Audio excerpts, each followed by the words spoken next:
बिस्मिल्लाहिर्रहमानिर्रहीम। अस्सलाम वालेकुम। सुहेल खान अपने नए वीलॉग के साथ आपके सामने हाजिर है। नाज़रीन, आज की बड़ी अहम खबरें और सबसे बड़ी अहम खबर जो है वो ये है कि आज चीफ जस्टिस काजी फाइज ईसा ने अपना आखिरी दिन सुप्रीम कोर्ट ऑफ पाकिस्तान में गुजारा। आज उन्होंने केसों की समाअत की और कल उनके एजाज़ में यानी 25 अक्टूबर को फुल कोर्ट रेफरेंस होगा और उस फुल कोर्ट रेफरेंस के बाद फिर वो घर चले जाएंगे, रिटायरमेंट उनकी हो जाएगी और नए जो चीफ जस्टिस हैं नामजद जस्टिस याया अफरीदी 26 अक्टूबर को वो अपने ओहदे का हल्फ लेंगे। लेकिन आज की सबसे जो बड़ी डेवलपमेंट ये भी है कि सुप्रीम कोर्ट के सीनियर तरीन जज जस्टिस सईद मंसूर अली शाह जो कि आइनी तरामीम की एवज उनको नज़रअंदाज किया गया, उनको चीफ जस्टिस नहीं बनाया गया, लेकिन आज उन्होंने एक अहम ख़त चीफ जस्टिस काजी फाइज ईसा के नाम लिखा है। वो ख़त क्या है, उसमें उन्होंने क्या मुतालबा किया है और किन चीज़ों से इनकार किया है,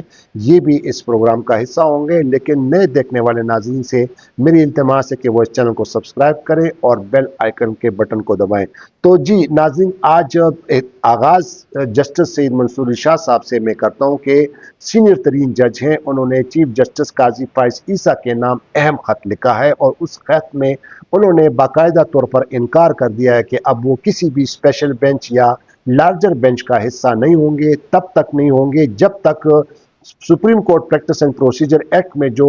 एक ऑर्डिनेंस के जरिए जो रद्द बदल किया गया था उसके हवाले से एक फुल कोर्ट तश्कील दिया जाए। ये मुतालबा जो है बज़ाहिर तो चीफ जस्टिस काजी फाइज ईसा को किया गया है जो बतौर committee supreme court practice and procedure के तहत, लेकिन ये मुतालबा अगर देखा जाए तो आने वाले चीफ जस्टिस जस्टिस याया अफरीदी के लिए भी एक मैसेज है कि अब जो supreme court practice and procedure act में जो तरमीम की गई थी एक आर्डिनेंस के जरिए और उस आर्डिनेंस के बाद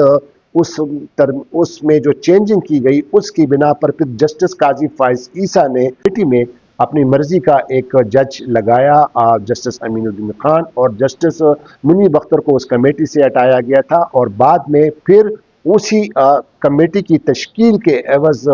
सुप्रीम कोर्ट ऑफ पाकिस्तान ने जस्टिस काजी फाइज ईसा ने वो जो 63A के हवाले से जो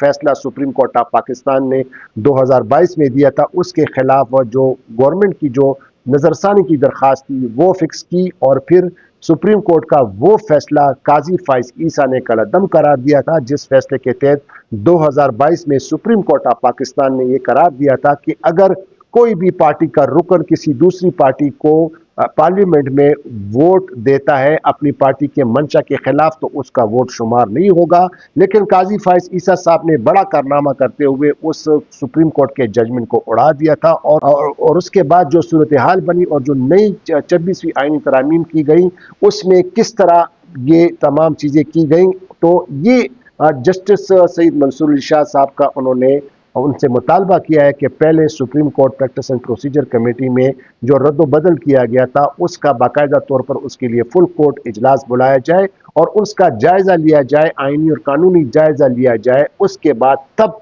फिर वो किसी बेंच का हिस्सा होंगे, किसी लार्जर बेंच को हेड करेंगे या खुसूसी बेंच को हेड करेंगे। साथ ही साथ जस्टिस सईद मंसूर अली शाह ने अपने ख़त में ये भी लिखा है कि लोग हमारे अमाल को देखते हैं और तारीख हमें कभी भी माफ़ नहीं करेगी। ये भी उन्होंने एक इशारा दिया है जस्टिस काजी फाइज ईसा को कि उन्होंने जो जो इकदाम किए हैं ज़ाहिर है तारीख कभी भी उनको माफ़ नहीं करेगी। उन्होंने 13 जनवरी का फैसला सुनाया, पाकिस्तान तहरीक इंसाफ से बल्ले का निशान छीना, उसके बाद फिर कुछ इलेक्शन पिटीशनें आई जिसमें उन्होंने पाकिस्तान मुस्लिम लीग नून के कैंडिडेट को बहाल किया, पाकिस्तान तहरीक इंसाफ से वो सीटें ली और मुस्लिम लीग नून के झोली में डाल दी। फिर 63A पर उन्होंने जो फैसला दिया, सुप्रीम कोर्ट का फैसला जो है उन्होंने कलअदम करार दिया, जिसके बाद 26वीं आईनी तरमीम के जरिए हॉर्स ट्रेडिंग हुई। किस तरह हॉर्स ट्रेडिंग हुई और वो किस तरीके से किस अंदाज में वो वोटिंग हुई, किस तरह वो 26वीं आईनी तरामीम पास की गई, तो वो तमाम चीज़ों के जो जिम्मेदार थे, जो वकुला हज़रात भी कहते हैं कि इन तमाम 26वीं आईनी तरमीम के जो सहूलतकार थे वो चीफ जस्टिस काजी फाइज ईसा है। तो जस्टिस मंसूर अली शाह का अपने लेटर में ये कहना कि तारीख हमें कभी भी माफ़ नहीं करेगी, तो ये एक मैसेज है और चीफ जस्टिस काजी फाइज ईसा को उनके तमाम उन इकदाम के हवाले से, और साथ ही साथ ये मैसेज जो है आने वाले चीफ जस्टिस जस्टिस याया अफरीदी के लिए भी है کہ اب وہ کس طرح اس پر عمل کریں گے، فل کورٹ تشکیل دیں گے، اور اگر فل کورٹ تشکیل دیا گیا اور ان چیزوں کو دیکھا گیا اور ان کو ختم کیا گیا تو پھر جو 26ویں جو آئینی ترامیم کی گئی ہیں یہ خطرے میں پڑ سکتی ہیں۔ دوسری جانب آج جو اہم درخواست دائر کی گئی ہے سپریم کورٹ آف پاکستان میں 26ویں آئینی ترامیم کو اس کو چیلنج کیا گیا، اور یہ درخواست جو ہے ہیومن رائٹ کمیشن کے سابق چیئرمین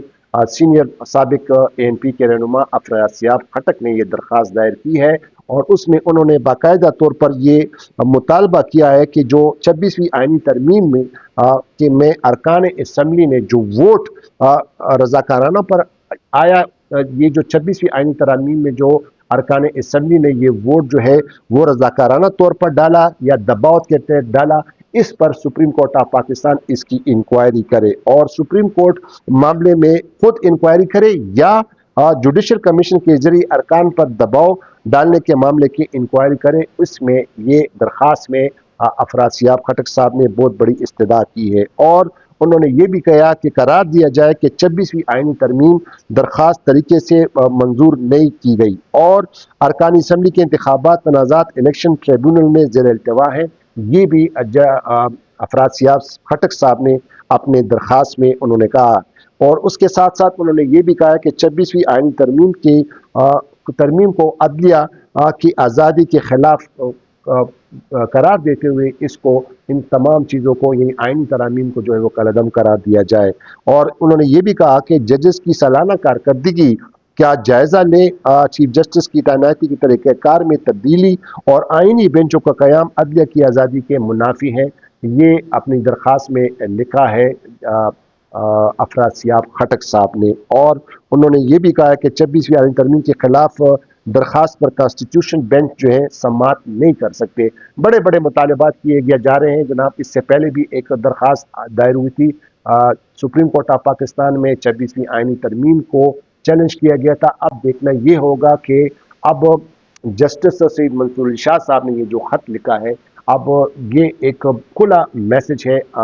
نئے نامزد چیف جسٹس